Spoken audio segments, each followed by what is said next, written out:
사랑하는 여러분, 한 주간에도 평안하셨습니까? 오늘은 제30과 감사선언 두 번째 시간으로 감사를 방해하는 적이라는 제목으로 함께 은혜를 나누겠습니다. 여러분 가지고 계시는 구역공과 155페이지를 펴시고 함께 읽어가면서 은혜를 나누겠습니다. 나눌 말씀은 창세기 3장 1절에서 6절 말씀이고 외울 말씀은 시편 1편 1절에서 2절입니다. 복 있는 사람은 악인들의 꾀를 따르지 아니하며 죄인들의 길에 서지 아니하며 오만한 자들의 자리에 앉지 아니하고 오직 여호와의 율법을 즐거워하여 그의 율법을 주야로 묵상하는도다. 아멘. 읽겠습니다. 우리는 지난주에 감사선언 첫 번째 시간을 통해 감사할 것을 굳게 결심하여 그것이 습관이 되게 하고 또한 서로 가르쳐 권면하여 그 감사가 우리의 삶에 굳건히 자리 잡게 해야 함을 배웠습니다. 이를 위해서 그동안 감사하지 못했던 자신을 돌아보며 잘못된 습관과 나약한 성품 그리고 환경적인 요인에 대해서 잘 알아야 할 것입니다. 더불어서 감사를 방해하는 적에 대해서도 잘 알아야 합니다. 그래야 어떤 상황 속에서도 감사할 수가 있습니다. 자, 그렇다면 감사를 방해하는 최대의 적은 누구일까요? 여러분 주치입니다. 감사를 방해하는 최대의 적은 바로 사탄마귀입니다. 그리고 사탄마귀가 우리를 넘어뜨리기 위해 사용하는 뛰어난 전략이 있는데 그것은 바로 주치입니다. 성도의 입에서 감사와 찬송이 사라지게 하는 것입니다. 이 전략에 패한 사람 중 하나가 바로 성경을 보면 가룟 유다입니다. 그도 처음에는 자신과 같이 부족한 사람을 제자로 부르신 예수님의 은혜에 감사하였습니다. 하지만 그의 뜻과는 달리 예수님께서 십자가의 대속의 죽음의 길을 걸어가시자 감사를 사라지게 하는 사탄의 전략에 넘어가 예수님에 대한 감사를 잊고 결국 예수님을 배신하기에 이르렀습니다. 요한복음 12장을 보게 되면 예수님께서 십자가의 죽음을 당하시기 한 주 전 예루살렘 인근 베다니아에 있는 나사로의 집에 머무셨습니다. 그때 나사로의 여동생인 마리아가 비싼 향유 옥합을 깨서 그것을 예수님의 발에 붓고 자기 머리털로 예수님의 발을 닦았습니다. 그리고 이러한 마리아의 감사에 모두 감동하고 있을 때 가룟 유다는 왜 헛되이 돈을 낭비하느냐며 예수님을 향한 마리아의 감사를 비난했습니다.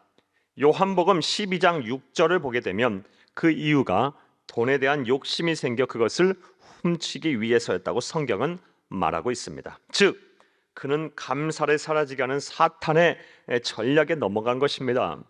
그리하여 그의 삶에서 감사가 사라지고 탐욕만이 남아 예수님을 배신하게 된 것입니다. 이처럼 주칩니다. 사탄마귀는 우리를 넘어뜨리기 위해 우리의 입에서 감사를 사라지게 하는 전략을 쓰고 있습니다. 우리는 이러한 전략을 잘 알고 대비해야 할 것입니다. 아까의 주칩니다. 그렇다면 좀 더 구체적으로 생각을 해보겠습니다. 여러분 이제부터 괄호합니다. 우리의 주적 사탄마귀가 우리에게서 감사가 사라지게 하려는 전략을 성공시키기 위해 사용하는 전술은 어떤 것일까요? 괄호하고 오늘 문제 제기입니다. 자, 첫째로 주침에서 함께 읽겠습니다. 만족할 줄 모르게 합니다. 우리에게서 만족을 사라지게 합니다. 사랑하는 여러분, 만족의 반대말은 욕심입니다. 그런데 욕심이라는 것은 채우고 채워도 채워지지가 않습니다. 그리고 감사의 적인 사탄마귀는 우리의 감사 생활의 가장 큰 걸림돌이 되는 것이 욕심이라는 것을 잘 알고 있습니다. 욕심 동그라미 칩니다. 그래서 주칩니다. 기회만 되면 사탄마귀는 우리에게 욕심을 불어넣고 또 그것이 타오르도록 부채질을 합니다. 이것이 바로 사탄마귀가 쓰는 전술입니다. 까지 줄여칩니다. 본문은 아담과 하와가 타락하는 내용입니다. 뱀으로 위장한 사탄마귀가 하와에게 찾아와 에덴 동산에 있는 모든 이 열매를 먹지 말라고 했느냐고 묻습니다. 그러자 하와가 대답하길 다른 모든 나무의 열매를 먹을 수 있으나 동산 중앙에 있는 선악을 알게 하는 나무 열매는 먹지 말라 하셨으며 만약 먹게 되면 반드시 죽게 될 것이라고 하나님께서 명령하셨다고 말했습니다. 하지만 이에 뱀은 그것을 먹어도 죽지 아니할 뿐 아니라 오히려 눈이 밝아져 하나님처럼 될 것이라고 부추겼습니다. 창세기 3장 6절입니다. 여자가 그 나무를 본즉 먹음직도 하고 보암직도 하고 지혜롭게 할 만큼 탐스럽기도 한 나무인지라 여자가 그 열매를 따먹고 자기와 함께 있는 남편에게도 주매 그도 먹은지라. 사탄의 부추김을 받고 선악과를 본즉 하와에게 욕심, 즉 먹고 싶고 갖고 싶은 욕심이 생겼습니다. 결국 하나님께서 에덴 동산의 모든 다른 열매를 먹게 하셨고 모든 만물을 주셨건만 그것에 만족하지 못하고 하나님께서 유일하게 금하신 명령을 어기고야 말았습니다. 욕심을 부추기는 사탄의 전략에 넘어가 감사를 잃어버린 것입니다. 그리고 그 결과 하나님의 저주를 받아 신락원하였고 인간의 역사에 죄와 사망이 들어오고 말았습니다. 자, 지금부터 이제 괄호를 합니다. 욕심은 하나님의 은혜를 한순간에 불평으로 만들어 감사를 빼앗는 사탄의 전술입니다. 우리는 이를 잘 알고 매사에 욕심을 제어하며 현재의 삶에 만족할 줄 알아야 합니다. 우리는 너무나도 많은 것을 하나님께 받았고 누리고 살고 있습니다. 이제 더 이상 욕심을 부추겨 감사하지 못하게 하는 사탄의 전략 전술에 속지 말고 감사하는 삶을 살아야 할 것입니다까지 괄호하고요. 만족할 줄 모르게 하는 좀 욕심을 우리에게 불어넣어 부추기는 이 사탄의 전술에 대한 대비하는 실천 사항입니다. 또 둘째로 우리의 주적 사탄 마귀는 우리에게서 감사를 빼앗기 위해서 어떤 전술을 쓸까요? 둘째로 함께 주치면서 읽습니다. 비교 의식에 사로잡히게 합니다. 감사를 방해하는 사탄의 두 번째 전술은 비교 의식에 사로잡히게 하는 것입니다. 너희가 그것을 먹는 날에는 너희의 눈이 밝아져 하나님과 같이 되어 선악을 알 줄 하나님이 아심이니라. 창세기 3장 5절 말씀입니다. 사탄은 하와로 하여금 하나님과 자신을 비교하게 하였고 이러한 전술에 하와는 넘어가 하나님을 향한 감사를 잊은 채 선악을 알게 하는 나무의 열매는 먹지 말라는 하나님의 말씀에 불순종했습니다. 이처럼 비교의식에 사로잡히게 되면 감사하지 못하게 됩니다. 그리고 그 결과는 불행하게 됩니다. 주칩니다. 비교의식에 사로잡히게 되면 감사하지 못하게 되고 그 결과적으로 불행하게 됩니다. 왜냐하면 괄호합니다.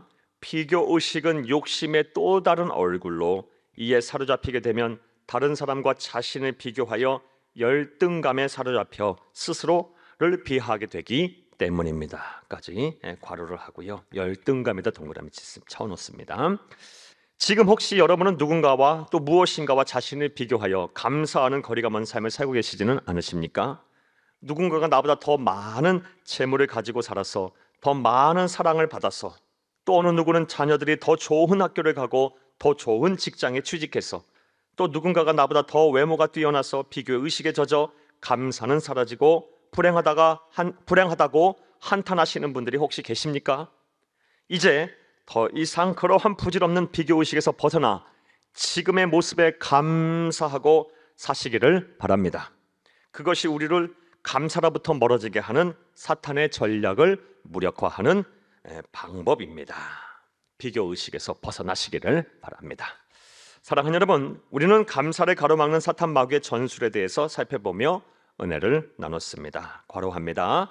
먼저 사탄 마귀는 우리가 욕심을 부리도록 끊임없이 유혹을 할 것입니다. 그리할 때마다 마음과 생각을 잘 다스리며 스스로 만족해 하는 자족의 삶을 살길 바랍니다. 나아가 사탄 마귀는 우리로 하여금 비교의식에 사로잡혀 스스로 불행하다고 생각하게 만들 것입니다. 그러나 저와 여러분은 하나님께서 창조하신 최고의 걸작들이며 하나님의 사랑을 받는 존재들임을 기억하시기를 바랍니다. 까지 괄호를 하고요. 오늘 내용에 대한 요약입니다. 하나님이 우리를 얼마나 귀하게 여기시고 사랑하시는지 우리를 살리시기 위하여 하나님 하나뿐인 아들인 예수 그리스도를 우리를 대신하여 죽게 하셨습니다. 이제 이러한 하나님의 사랑을 의심하지 말고 온전히 믿어야 할 것입니다. 그리고 그 사랑을 누려야 할 것입니다. 무엇보다 사탄의 견고한 전략 전술에 넘어가 감사를 잃어버리는 잘못을 저질러서는 안 될 것입니다. 부디 여러분의 삶 속에 감사와 행복이 넘쳐나시기를 간절히 바랍니다. 할렐루야. 말씀과의 만남을 보겠습니다. 1번, 여러분은 감사하며 살고 있나요? 만약 그렇지 못하다면 여러분을 감사하지 못하게 하는 요인은 무엇일까요? 우리 지난 시간에 좀 살펴보았죠.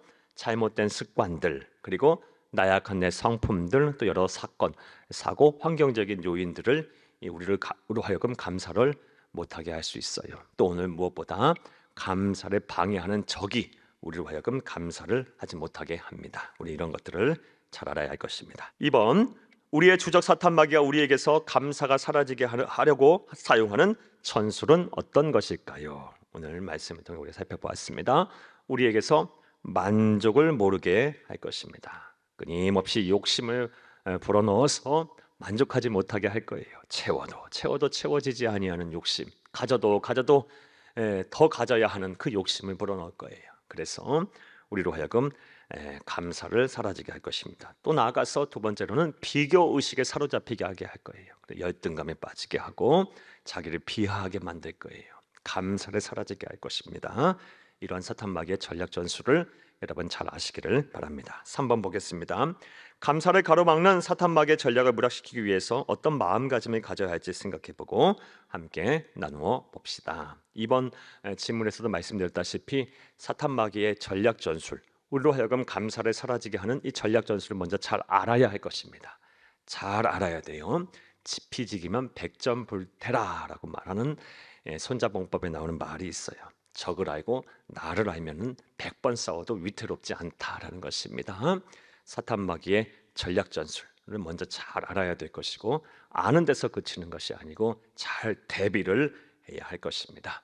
주신 자도 하나님이시고 거두시는 자도 하나님이라는 하나님의 섭리, 그리고 하나님의 사랑을 온전히 우리가 믿고 여러분 매 순간 여러분 감사하는 삶을 살 수 있기를 바랍니다. 자족의 은혜를 누릴 수 있기를 바랍니다.